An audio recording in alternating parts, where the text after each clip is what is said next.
I just want to thank you guys for sticking with this series and to give a special thanks to that one pony for helping me motivate myself to make this series a possibility.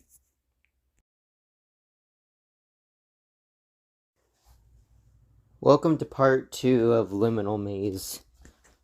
Continuing on where we left off after the parking garage, we have the maintenance tunnel, March 12th. After being thrown through the exit door, I wound up in an elevator. After taking the elevator down, I got to another office break room, except this one was more destroyed. There was a skeletal remains of someone previously here. Writing on the wall said, "They're not the same." The door leading to the entryway was broken open. After walking through the door, I wound up in a long corridor of pipes. I picked up a flashlight and proceeded through the door. Proceeding down the tunnels, I came face to face with a creature I can barely describe, as it flew in the air, using what looks like tendrils to propel itself forward towards me. I have to run.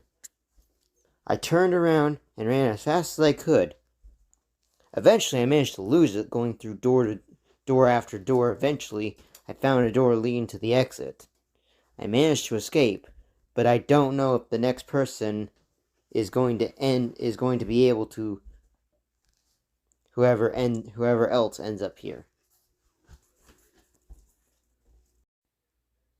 The electrical station, March 13th. The deeper I go into this labyrinth, the more I find these checkpoints more and more decrepit. I'm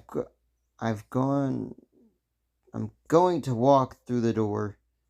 I wound up in what looks like an electrical station. I can only wonder what kind of threats I'm going to encounter this time. I nearly didn't escape the last encounter. After being chased around by that floating eyeball, I finally found the key, but came to a chilling discovery. It could phase through the walls. After inserting the key into the cell block door blocking the exit, I ran through it. The office complex, March 14th. I took an elevator down to what looks like an empty office building except with gray wallpaper. After walking around for a couple minutes, I grew uneasy, as I have not encountered anything yet. After my previous encounters with numerous other creatures, I've grown very cautious. After pulling the lever to open the door to the exit, the power went out, forcing me to activate switches to turn the power back on.